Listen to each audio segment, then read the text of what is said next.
Isabella Vance, the CEO of Aurelia House, a name synonymous with high-end retail, adjusted the collar of her simple cashmere coat as she stepped onto the bustling Magnificent Mile.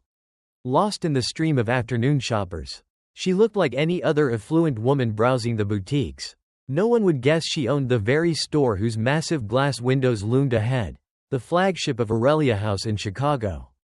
Lately, whispers had reached her, disgruntled murmurs from staff too afraid to speak up directly, quiet concerns buried in anonymous surveys.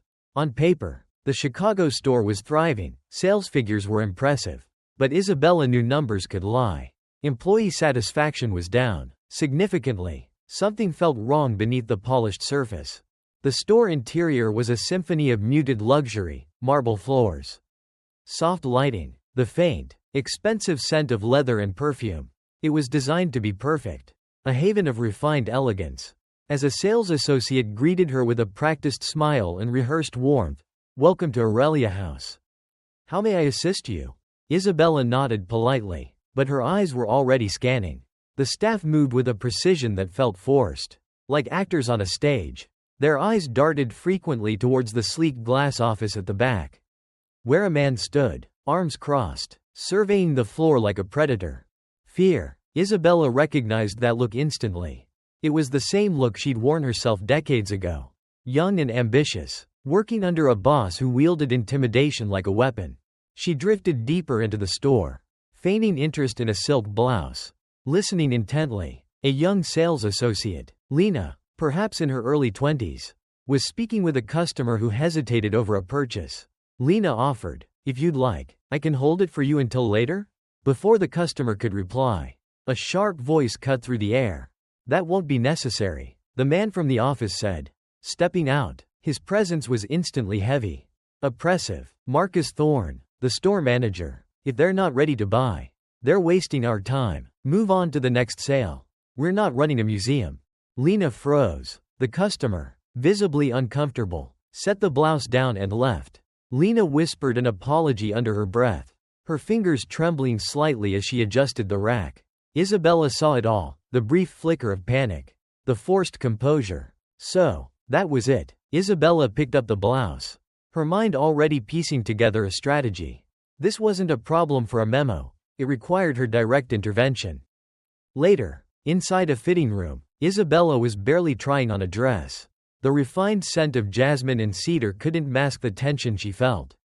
Then she heard it, a voice cutting through the thin wall like a blade. "This is the third time this month. Lena, do you think I'm running a charity here?" Marcus's voice wasn't just stern, it was designed to humiliate. Lena's voice, barely a whisper, responded, I just needed the time off for my mother. She's in the hospital. And a scoff. Then the snap of a clipboard hitting something hard. "I don't care if she's on life support." Marcus shot back, "You're here to sell, not make excuses. If you can't handle the pressure, maybe I need to start cutting your hours. Or better yet, find someone who actually wants the job." Isabella set the dress down, a slow burn rising in her chest. Marcus Thorne, authoritative, ruthless, unchecked, silence stretched. Isabella pictured Lena, shoulders hunched, desperate to hold back tears. It was an impossible choice, dignity or a paycheck. Isabella had been Lena once, not in a luxury store, but facing similar power dynamics in a world that rarely made room for her as a woman of color building her career. Decades later, it was happening in her own company. She smoothed her expression, unlatched the door, and stepped out. Marcus stood near the fitting room entrance, arms crossed, chin lifted with familiar arrogance. Lena looked small, eyes cast down, fingers curled into tight fists. She didn't argue. She had learned fighting only made it worse. Isabella saw Marcus's lip curl slightly, as if enjoying her discomfort. Lena mumbled a quiet, "I understand," and walked away, movements stiff, mechanical. Marcus smirked, pulled out his phone, his body language screaming disinterest. Isabella had seen enough. She turned towards the exit. Not to leave, but to investigate. This wasn't just one bad manager, it was a symptom of something worse. How many others operated this way? Who had allowed it? Isabella moved through the store, no longer a shopper but an investigator. She saw the fear in employees' eyes, conditioned obedience. Marcus had created an environment where compliance was demanded. And he wasn't alone, he was a product of a larger, festering issue. Aurelia House was built on the belief that luxury was about how people felt in the stores. This place, bearing her name, felt nothing like that vision. Sales associates were rigid, their smiles thin, their gazes darted towards Marcus. Quick conversations cut off the moment he passed. Weary glances exchange. They watched him before they spoke, before they moved, even before they breathed. Then, a moment sealed her suspicions. A woman in her mid-30s, assisting a customer, shifted nervously. The customer hesitated. I'm not sure, the customer said. The associate hesitated too long. Marcus was already moving. If she's not buying, move on, he barked. Loud enough for everyone. The woman stiffened, her lips parting, but she didn't respond. She just stepped back, hands clasped. The customer left. The associate swallowed hard, shoulders trembling as she retreated to the back. Isabella sought out Lena near the accessories section, methodically straightening scarves, trying to appear busy. Isabella plucked a scarf. This color is beautiful, she said casually. What do you think? Lena glanced up, startled. It's one of our best sellers, she said, voice even but guarded. Imported silk, handwoven. Knowledge was there, but no enthusiasm. You seem to know a lot about the products, Isabella noted. I try. And how long have you been at Aurelia House? 2 years. Almost 3. That's impressive. You must enjoy it here. For a flicker, Isabella saw the conflict in Lena's eyes. Lena forced a smile that didn't reach her eyes. It's a great company. And the management? Isabella asked, the question she truly wanted answered. Lena's hands tightened around the scarf table. Everything has to be perfect. That's the standard here. She swallowed. But not everyone can handle the pressure. Isabella nodded slowly. Not pressing. Fear spoke in silences. She let Lena return to her task but wasn't finished watching. She saw a woman near the stockroom entrance, holding a folded uniform shirt. Eyes red and puffy. Leaving. For good. I don't have a choice. The woman murmured to another associate. They said my numbers weren't good enough. That's not fair. It's business, the woman replied, but her voice lacked conviction. How many good employees had been pushed out? How long had this been happening without her knowing?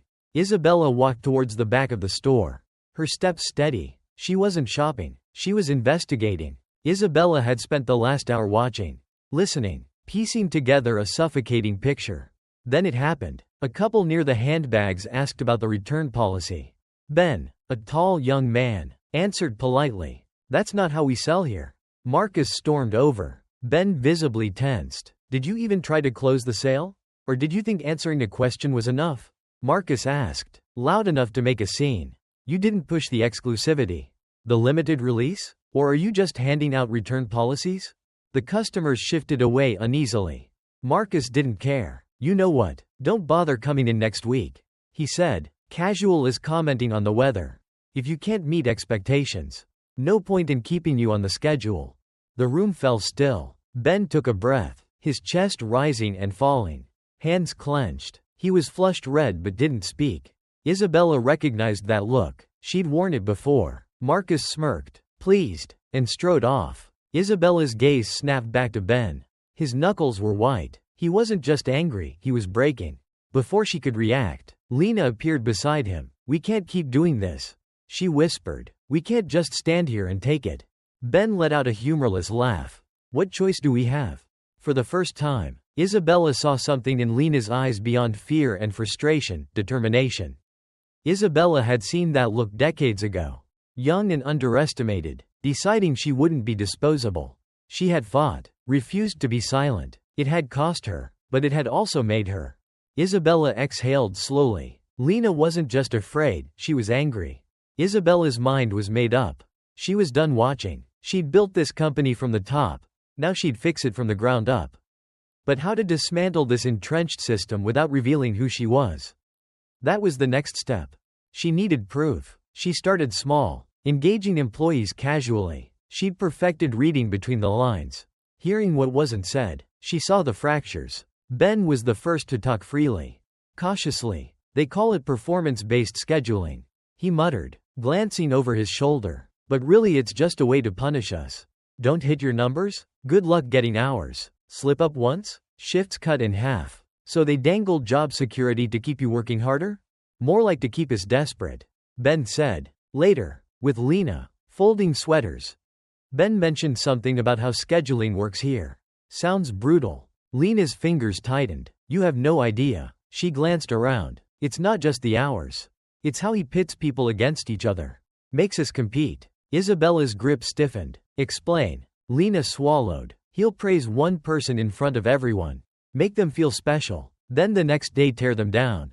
Tells people someone else is getting promoted even if they're not. That we need to prove we deserve our place. Makes people paranoid. Desperate to be on his good side. It was worse than she thought. Marcus wasn't just leading with fear, he was weaponizing insecurity. Divide and conquer. Keep people afraid. Competing for scraps. And they'd never unite to challenge him. That's why no one pushed back. Near the break room, Isabella stopped. Voices inside. Marcus's name. Don't care how they feel about it. A voice said, just keep them in line. If they start slacking, we'll replace them. You know how this works. Another, deeper voice. I hear you, Marcus. But these numbers. Marcus scoffed. Numbers are great. Revenue is up 10%. You know why? Because I don't let them get comfortable. The moment they think this job is a guarantee, they stop trying. Isabella's fingers curled. Turnover is high. HR is starting to. Marcus cut him off. HR can keep their opinions to themselves. The higher-ups don't care about whiny sales associates.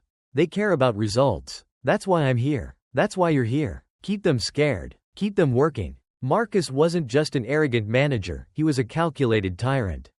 Rewarded for it. Firing him wouldn't fix this. Another Marcus would rise. The problem was the system that enabled him. This wasn't a simple fix. She wasn't just taking down Marcus. She was dismantling the entire machine. She decided to test him directly. To see the man underneath the facade. She approached him in the store. I have a question, she said smoothly. Marcus turned. Professional mask in place. Of course. How can I assist you? I've been shopping here for years. And I've always been curious. What exactly sets Aurelia House apart? Beyond the branding? Efficiency. He answered, looking pleased. We don't just sell luxury. We sell an experience. And part of that is ensuring every customer gets the best service without wasting time. So your employees are trained to be quick? Marcus smirked. Quick, strategic, focused. They know the importance of closing a sale. Making sure a customer walks out with a purchase. And if they don't meet expectations? There was a beat of silence. Marcus's smirk widened. Colder now. They work in retail. Ma'am, they're here to serve, not to feel comfortable. Isabella arched a brow. And if someone struggles with that? Marcus exhaled. Patience wearing thin. Then perhaps they should look for a job that better suits their limitations. Isabella felt a sharp twist in her chest. So you don't believe in creating a positive work environment? Marcus chuckled, humorlessly. We're not here to coddle employees. We're here to sell. If someone can't handle the pressure, they have options. They can leave. There it was, the core of his philosophy. Employees were replaceable assets. Interesting approach, Isabella said simply. I imagine it keeps things very productive. Oblivious to the ice in her tone. Marcus nodded. Exactly. That's why we outperform. We weed out the weak.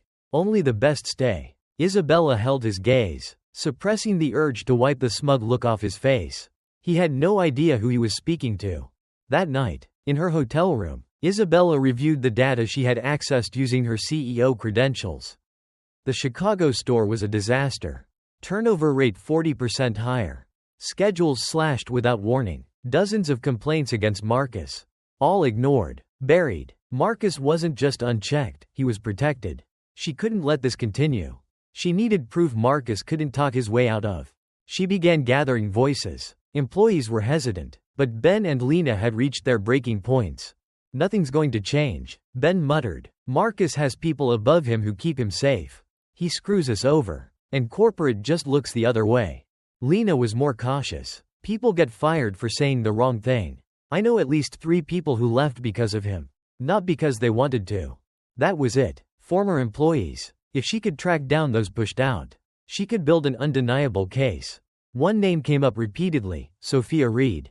Forced out last year for low productivity, despite being one of the best. Isabella met Sophia at a quiet cafe. Sophia was wary but confirmed everything. Marcus had a system of favoritism. Deliberate sabotage. He falsified reports. Fabricated complaints. He makes it look official. Sophia said, shaking her head. By the time corporate looks at it, it seems like we deserved to be fired. That was the missing piece. Marcus wasn't just ruthless, he was orchestrating firings to consolidate power. Isabella had the proof she needed. She thanked Sophia, but a realization hit her. If Marcus sensed someone was digging, he'd cover his tracks, silence employees. She had to move fast. She called Aurelia House Corporate. I need the original employee reports from the Chicago store. Everything Marcus Thorne has submitted for the past 2 years. Compare them to the data we already have. Is there an issue with Marcus? Someone asked. You could say that, Isabella replied. Marcus didn't know it, but his days were numbered. Lena had always known how to move unnoticed. It kept her employed under Marcus. But lately, she felt his eyes on her. The first warning came from a coworker. Be careful, Nicole muttered, adjusting scarves. Marcus has been asking about you. Lena's stomach twisted. She hadn't been careful enough. She barely processed it before she heard his voice. Lena. She went into his office. The air changed. Marcus leaned against his desk. Arms crossed. The smugness was there, edged with something sharper. I know you've been talking, he said casually. I don't know what you mean. Marcus chuckled. Come on, don't insult my intelligence. I know how this works. First whispers, then concerned faces. Before you know it, someone's crying to corporate. He pushed off the desk. Stepping closer. Let me remind you how things work here. I decide who gets hours. I decide who stays. And I can just as easily decide who doesn't. He took another step. You think your job is secure? Trust me, it's not. I can make sure you never work in retail again. Lena's throat went dry. Now, his voice smooth. If you're smart, you'll keep your mouth shut and do your job. No more complaints. No more conversations with the wrong people. Lena felt the walls closing in. She nodded stiffly. Good girl, he said. Lena walked out in a daze. The store felt like a trap. She'd thought she could survive by staying out of sight. Marcus had seen her, and he'd made sure she knew it. Isabella had been watching Lena. Today, something was different. When Lena retreated to the stockroom, Isabella followed. She found her gripping sweaters, knuckles white. Lena, Isabella said gently. Lena flinched, then composed herself. I'm fine. You don't look fine. Lena swallowed, then broke. He called me into his office. She whispered. He knows I've been talking. He told me. She stopped, pressing her lips together. He told me to keep my mouth shut. That he could get rid of me. Isabella's blood simmered. You know what he's doing is wrong. Lena gave a bitter laugh. Of course, I do. But what am I supposed to do? Fight him? He controls everything. Isabella hesitated, then made her decision. I need to tell you something. And I need you to listen carefully. Lena frowned. I've been gathering information, Isabella admitted. I'm building a case against Marcus. Lena's breath hitched. What? Isabella nodded. I have reports, turnover records, employee testimonies. But I need more. I need someone on the inside who can help me.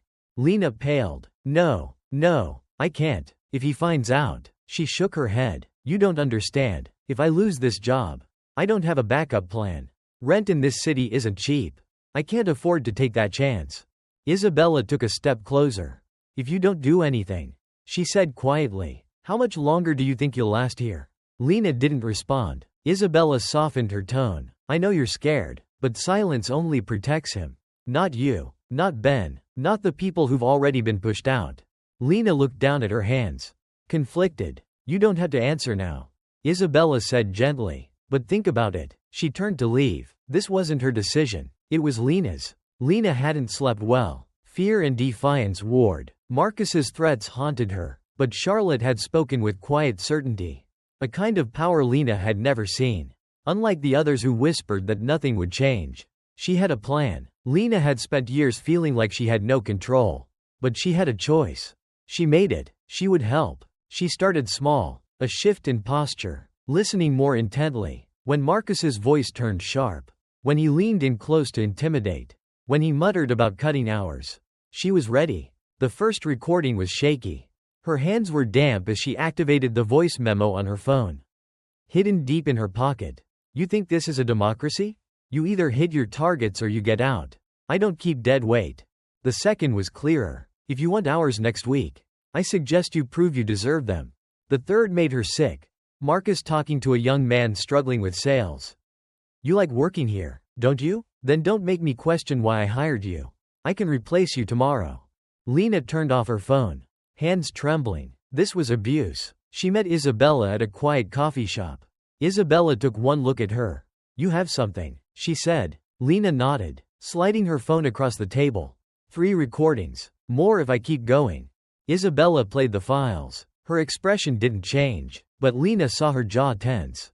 Her fingers curl. When the last recording ended, Isabella exhaled. This is good, really good. So, what now? Isabella's gaze was steady. Now we take this to someone who can make it count. The next morning, Isabella walked into Aurelia House corporate headquarters. Smiles, handshakes, polite greetings from people who had no idea she was about to set off an internal earthquake. She was led to a glass office where Daniel Chen, Senior Director of Human Resources, stood waiting. Isabella, he greeted her warmly. Didn't expect you here. What brings you in? Isabella sat, placing her bag neatly on the table. I have something you need to hear. She took out her phone and pressed play. The room felt smaller as Marcus's voice filled the space. Daniel's smile faded. He leaned forward, elbows on his desk. By the time the last recording ended, he was completely still. Isabella let the silence sit. That's just a fraction of what's been happening under Marcus Thorne's management. Daniel rubbed a hand down his face. This is bad. It's worse than bad, Isabella said, calm but firm. The Chicago store has the highest turnover rate.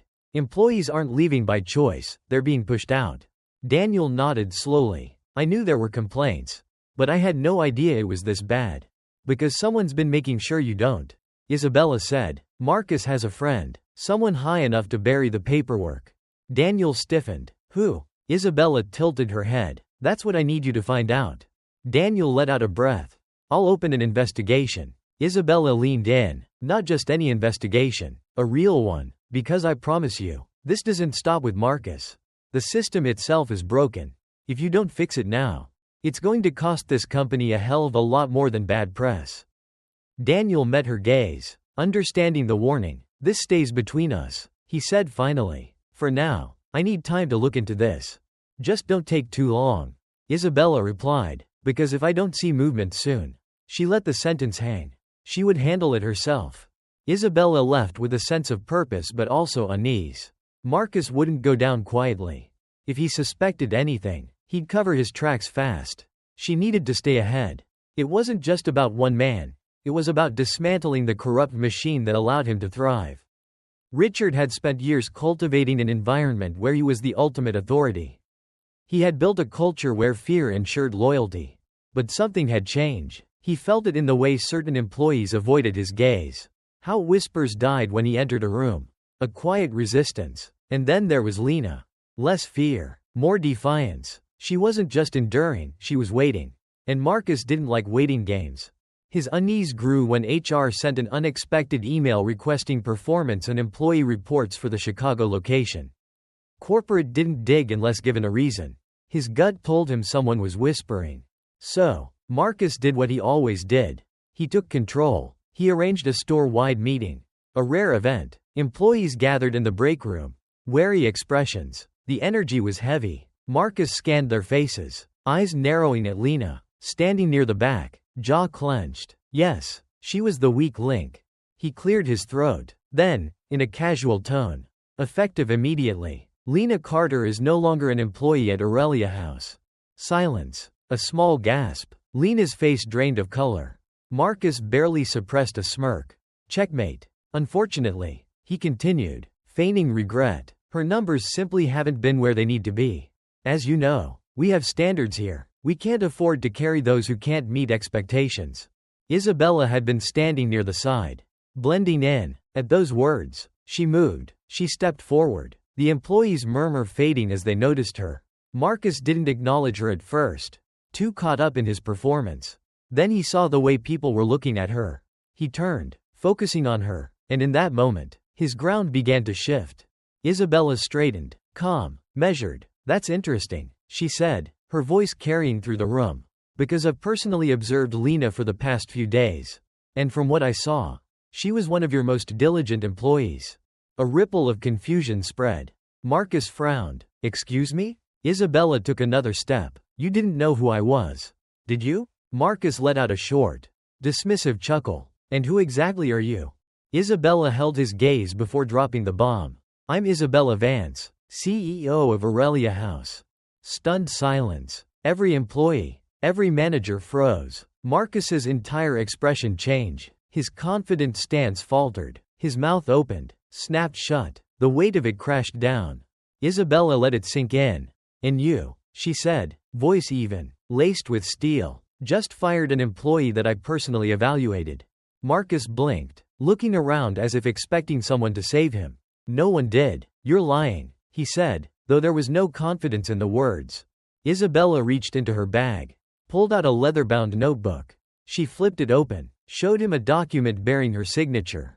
Still think I'm lying? A cold sweat broke out on Marcus's brow. I'd like to hear the real reason you fired Lena. Isabella continued, tilting her head, because it seems to me it wasn't about her performance at all. Marcus's lips pressed into a thin line. His face was pale. Employees watched, some shocked, some hopeful. The store belonged to Isabella. Marcus's mind raced. He needed to recover. Flip this back. No words came out. Years of control, gone. Isabella let the silence hang. Then, turning to Lena, you're not fired, she said simply. Lena let out a shaky breath. Nodding, hands trembling. Isabella looked at the employees. If any of you have something you'd like to say about how this store has been run, now would be the time. Hesitation. Fear still lingered. Then Ben stepped forward, squaring his shoulders. I don't think I've ever worked a day here without feeling like I was walking on eggshells, he admitted. Marcus made sure we all knew we were replaceable. He pushed people out, and no one could stop him. A murmur of agreement spread. Isabella turned back to Marcus. You've had free reign over this store for too long. And now it's over. Marcus clenched his fists. You think you can just... I don't think. Isabella cut him off. I know. Marcus took a step back. Confidence shattered. He wasn't in control anymore. The store was silent. Isabella had made her move. But she knew Marcus wasn't out of place yet. People like him never went down quietly. Marcus had always prided himself on controlling a room. But today, he'd lost control. Isabella's revelation had shattered his authority. Employees were watching with expectation. Defiance. He needed to act fast. He straightened, forcing a smirk. Let's all take a breath, he said, voice steady despite his pounding pulse. I understand things have been tense. But everything I've done has been for this store. For this company. Silence. No one moved. I followed company policy. Aurelia House has expectations. If employees can't meet them, that's not my fault. His gaze landed on Isabella. If anything, I should be thanked. Under my leadership, this store has hit record-breaking numbers. If I leave, who do you think will keep those numbers up? He turned to the employees. I pushed all of you because I believed in what we were building here. Ben, he gestured. I remember when you first started. You weren't closing sales, but look at you now. One of the top sellers. Ben didn't respond, jaw tight. Marcus's stomach twisted. This wasn't working. He played his last card. Do you really think corporate cares about you? He asked. Scanning faces. If I go, nothing changes. The system will stay the same. The next manager will come in and push you just as hard. Probably harder. So go ahead. Cheer for this little victory. But ask yourselves, what happens next? For a moment, no one spoke. Then Isabella stepped forward. You're right about one thing, Marcus, she said, calm, collected. The system is broken, and you're a product of it. Marcus let out a small, forced laugh. Then firing me doesn't fix anything. Isabella didn't smile. She reached into her bag and pulled out a thick folder. Firing you isn't the solution, she agreed, but exposing you? That's a good start. She placed the folder on the counter. Opening it, employees leaned in, eyes widening at the detailed breakdown of his false performance reports. Manipulated sales figures, falsified evaluations. Then Isabella took out her phone and pressed play. Marcus's voice filled the store. You either hit your targets or you get out. I don't keep dead weight. If you want hours next week, I suggest you prove you deserve them. Marcus's own words. Undeniable. Damning. Lena took a deep breath. stepped forward. He made us feel like we weren't people, she said, voice shaking slightly but with conviction. Like we were just tools to make him look good. Then Ben spoke. I saw people cry in the stockroom after meetings with him. People who had worked here for years. Just gone. More voices joined. Employees who had been too afraid to speak. Marcus looked trapped. His mouth opened, closed, his hands clenched. This is ridiculous, he snapped. You're all acting like I'm the villain here. But I wasn't the one who made these rules. The entire industry runs this way. You think Aurelia House is the only company pushing sales like this? He turned to Isabella. You can fire me, but it won't change a damn thing. Isabella held his gaze. You're right, she said. This problem runs deeper than you. Marcus smirked, thinking he'd won something. But you're where it starts. The smirk vanished. I already spoke to corporate. Isabella said. A full investigation is underway. That includes your records, your emails, your entire paper trail. Marcus's face paled. And as for the next manager, she exhaled. It won't be someone like you. Marcus's chest rose and fell sharply. You think you're untouchable just because you're in charge? The board doesn't care about this. They care about money. Isabella gave him a small, knowing smile. That's where you're wrong, she said. They care about me. She let that sink in. The realization hit Marcus like a physical blow. Isabella wasn't just some distant CEO. She was the name, the power, the woman who had built Aurelia House from the ground up. And she wasn't going to let him, or anyone like him, dictate its future. Marcus knew he had lost. But something shifted in his eyes. He straightened slightly, breathing unevenly, but the corner of his mouth curled in something dangerous. You might have taken me out, he murmured, just loud enough for Isabella to hear. But this fight isn't over. Isabella didn't flinch. People like Marcus never went down without a fight. But she had fought worse before. Isabella stood in the center of the store, the weight of her decision settling. The space, once suffocating, felt different. Employees moved with purpose, not pressure. Conversations were open. Relief was in their eyes. Marcus was gone, but his removal was just the first step. Real change wasn't just about removing a few corrupt men. It was about dismantling the structures that enabled them. For the first time, Aurelia House wasn't just a company demanding results. It was becoming a company that valued the people behind those results. Isabella wasn't just the CEO who exposed corruption. She was the woman who would rebuild something better. She went to the back office. Finding Lena, the young woman who had been too afraid to speak, was now sitting behind the assistant manager's desk.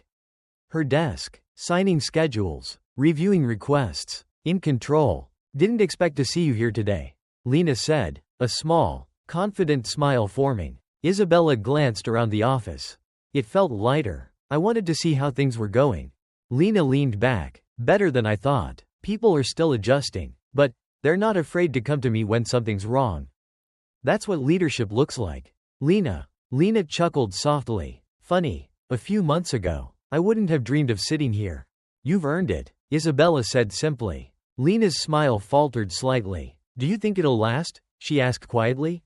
I mean, really last? Isabella studied her. Change doesn't come from one decision, Lena. It comes from the people who refuse to give up on it. Lena nodded, letting the words sink in. Then she smiled. Genuinely this time. Power isn't just about having control. It's about using it to create change. But the fight wasn't over. Back at corporate, Isabella sensed the tension. She had expected resistance. People who benefited from the old system wouldn't go down quietly. They were making their move.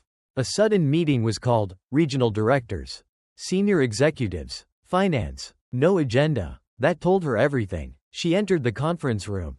Pristine walls, glass windows, an illusion of transparency. The real power plays were unspoken. Arthur Sterling, the CFO, sat at the head of the table. Other executives, tailored suits, rehearsed faces. Isabella took her seat. Waiting. Isabella, Arthur began smoothly. We appreciate your passion for Aurelia House. Your leadership has been instrumental. Compliments, a precursor to the attack. However, there are concerns about your recent decisions. The termination of Marcus Thorne. The abrupt implementation of new policies. It's been very rapid. Necessary. Isabella corrected. Eleanor Griffin, a regional director, sighed dramatically. No one is arguing Marcus Thorne wasn't problematic. But handling it this way, publicly, without discussing it with leadership. She shook her head. It's caused ripples. Isabella, managers are uneasy. Other locations are reporting similar complaints now. Isabella's expression didn't change. Inside, a slow satisfaction bloomed. Good, let them talk. That's the goal, she said evenly. They should be speaking up. If there are other managers like Marcus in this company, I intend to find them. Some executives exchanged glances. Arthur sighed. Isabella, Aurelia House is a business, not a charity. We have a structure. Investigations take time. This spectacle you've created, it's made people nervous. Nervous? Yes, Eleanor interjected. Nervous that if one complaint is enough to get a manager fired, they'll have no job security. That anyone can be taken down if enough employees decide they don't like them. That's not what's happening here, Isabella said coolly. I'm not targeting managers. I'm targeting abusers. If someone has a history of intimidating and exploiting their employees, they should be afraid. And frankly, if they're afraid, it means they know they're guilty. Then, the moment that changed everything. A new voice. I propose we drop this investigation entirely. Isabella turned sharply. Preston Holloway, Senior Vice President of Operations. One of the most powerful men in Aurelia House. The air shifted. Preston wasn't just a bureaucrat, he was old money. Deep connections. He'd been with the company decades, watching CEOs come and go while his influence remained. Now he was calling for an end to her reforms. We don't need a company-wide audit, he said smoothly. It's disruptive. It sends the wrong message. Isabella's fingers curled. The wrong message to whom? Preston shrugged. Composed. To investors. To our shareholders. This kind of scrutiny makes Aurelia House look unstable. Like we don't have control over our managers. Isabella leaned forward. Preston, if we don't do this, we're telling our employees that we value profit over their well-being. Preston smiled. And isn't that what companies are supposed to do? A few people shifted. Not everyone agreed, but no one challenged him. Preston Holloway wasn't just trying to shut down the investigation. He had benefited from the system. He wasn't protecting Aurelia House, he was protecting himself. Isabella sat back, exhaling. Preston had revealed himself. If he could push back this strongly, he had something to lose. She met his gaze. Aurelia House isn't going to stay the same, she said simply. You can resist it, but change is coming. You can either be part of it, or you can be left behind. Preston didn't flinch. He offered a slow, almost amused smile. I guess we'll see about that. The meeting ended. Isabella wasn't fooled. This wasn't over. If Preston was willing to shut down an investigation, something much bigger than one manager was hidden. She had exposed one piece. Now she had to figure out who else was involved, and how far they'd go to stop her. The article dropped like a bomb. Isabella hadn't expected a clean fight, but she had underestimated how quickly her enemies would strike back. Aurelia House in crisis. Is Isabella Vance destroying the company from within? Headlines screamed across business sites. Calculated language, carefully sourced leaks, perfect timing. It claimed morale was plummeting. Managers struggling under disruptive changes. Longtime executives forced out in a purge. At the center, Isabella Vance, recklessly dismantling a successful empire.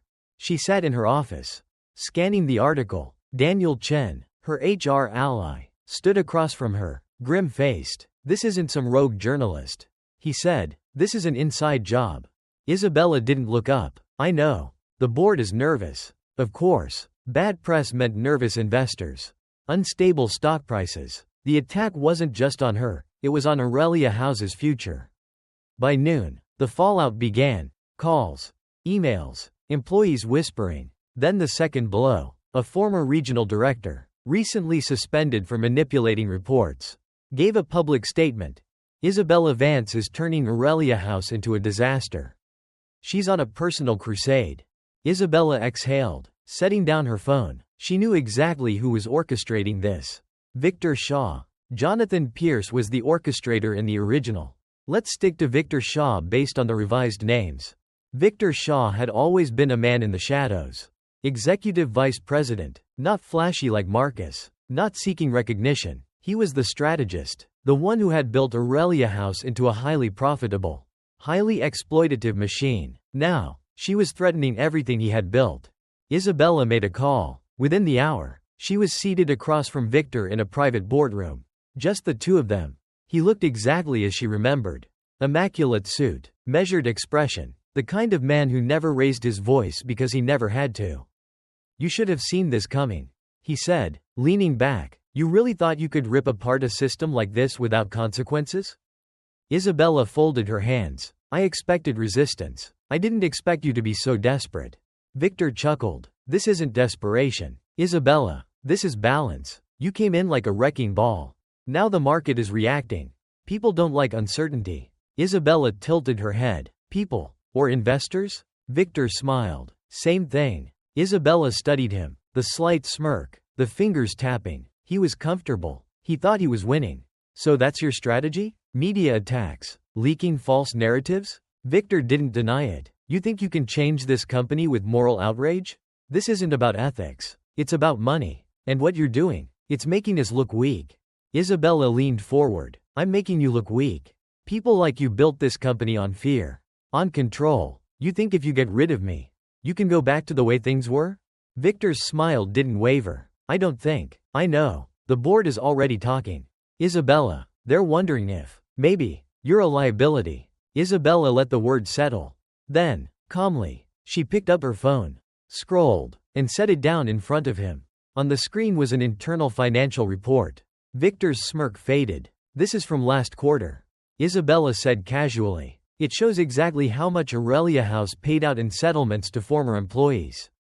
Cases quietly buried under NDAs. Cases that directly involve managers you've protected for years." Victor's jaw tightened. Isabella leaned back. "Do you know what happens when an executive is caught covering up widespread employee mistreatment?" She gestured to the phone. "That's not just a scandal. That's a federal investigation." Victor exhaled slowly. The shift in his expression was clear. He wasn't comfortable anymore. Isabella let the silence stretch before delivering the final blow. "I already have a meeting scheduled with the board," she said. "You should join us. We're going to discuss new leadership." Victor's fingers curled slightly. He knew exactly what she meant. She wasn't just coming for his system. She was coming for him. Isabella walked out without looking back. This battle had started with Marcus. But Marcus was only a symptom of a larger disease. Now, she was taking on the architects of that system. Victor wouldn't back down quietly. But neither would she. This wasn't just about Aurelia House. It was about proving that powerful men like him could be held accountable. And she wasn't stopping until they all fell. Isabella sat at the head of the long mahogany table. Her hands were steady, her expression unreadable. Around her, the board members took their seats. This was a reckoning. At the far end, Victor Shaw sat with his smug composure. Fingers tapping. He wasn't nervous. He thought he had won. Isabella didn't waste time. She pressed a button, and a large screen lit up. Documents appeared. Performance reports, internal complaints, turnover data, financial settlements. Every lie, every cover-up, every manipulation Victor had orchestrated was now exposed. Over the past 5 years, Isabella began, her voice measured. Aurelia House has systematically buried complaints of employee mistreatment. At least 4 senior managers have engaged in unethical labor practices under the pretense of efficiency. She clicked to the next slide. $12.7 million has been spent in out-of-court settlements related to wrongful termination and labor law violations. A ripple of unease moved through the board. And these managers, she turned to face Victor. They all had one thing in common. They were protected by you. Victor's fingers stopped tapping. A murmur spread through the room. Doubt. Uncertainty. Victor chuckled. "That's a very compelling presentation, Isabella. But it doesn't change the fact that your reforms have already started to bleed this company dry." He tapped his laptop. A second set of slides appeared. "This is our financial report from last quarter. Under your leadership, store revenues have dropped by an average of 8.2%. A few board members nodded towards Victor. His smirk widened. "That's nearly $30 million in lost revenue. And why? Because store managers are afraid to do their jobs. Because employees have stopped pushing for higher sales out of fear they might offend someone." He gestured to Isabella. "This is what happens when you let emotion dictate business decisions. We're not running a charity, Isabella. We're running a global brand. And what you're doing," he scoffed, "you're tearing it apart from the inside." Silence. Isabella scanned the room. Some board members were uneasy. Others skeptical. Victor had planted doubt. But she was ready. Isabella exhaled, tapping her laptop. New data filled the screen. Those numbers you just presented, she said, they don't tell the full story. She clicked to the next slide. This is the employee retention rate from the last 3 months in stores that have implemented the new policies. The number flashed. Employee retention up 26%. Higher retention means lower hiring costs. Isabella turned back to the room. It means better trained, more experienced employees who provide better customer service. That translates into higher long-term revenue. Victor stiffened. Isabella clicked again. These are early projections from stores that have transitioned to ethical management policies. Sales are already stabilizing, and in some cases, increasing. By the next quarter, we're expecting a net gain. A few board members nodded slowly. Isabella wasn't done. She clicked one final slide. This is a list of companies that have faced class action lawsuits over unethical labor practices. Logos of major retailers filled the screen. Companies that had lost hundreds of millions in settlements and reputational damage. If we don't make these changes now, Isabella said, calm but firm, we'll be next. A heavy silence settled. Victor didn't have a quick response. Arthur Sterling, the CFO, broke the silence. She's right, he admitted, looking at the numbers. Short-term losses mean nothing if we're building long-term sustainability. Another board member, an older woman, leaned forward. We can't afford another scandal. If this company gets caught covering up labor violations, the SEC and Department of Labor will get involved. One by one, the room shifted. Victor saw it happening. He straightened, jaw tightening. So that's it? He scoffed. You're just going to hand over the company to her? Isabella met his glare. I'm not taking this company away from you, Victor, she said. I'm taking it back. Victor's fingers curled around the edge of the table. The chairman spoke. We need to vote. The decision was swift. By majority vote, Victor Shaw was removed from his position. A security officer entered. Victor stood slowly, expression unreadable, as he turned towards Isabella. His eyes burned with quiet fury. You think this is over? He murmured, just loud enough for her to hear. You think you can change this company overnight? Isabella held his gaze. I don't think, she said simply. I know. Victor's smirk vanished. He walked towards the door. Steps measured, controlled. Just before stepping out, he threw one final glance over his shoulder.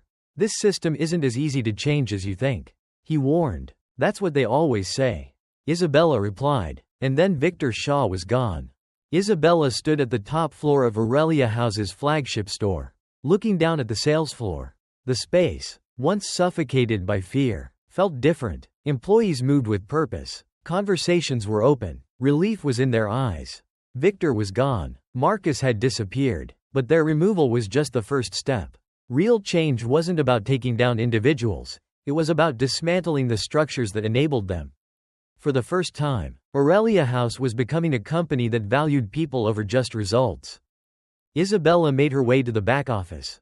Lena sat behind her desk, signing schedules, reviewing requests. In control. Didn't expect to see you here, Lena said, smiling. I wanted to see how things were going, Isabella replied. Lena leaned back. Better than I thought. People are still adjusting, but they're not afraid to come to me when something's wrong.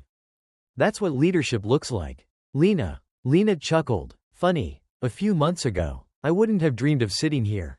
You've earned it, Isabella said. Lena's smile softened. Do you think it'll last? She asked quietly. I mean, really last? Isabella studied her. Change doesn't come from one decision, Lena. It comes from the people who refuse to give up on it. Lena nodded. Later, as Isabella walked out of the store, she let out a long breath. This was one battle, but the war was far from over. Marcus had been right about one thing: he wasn't the only problem.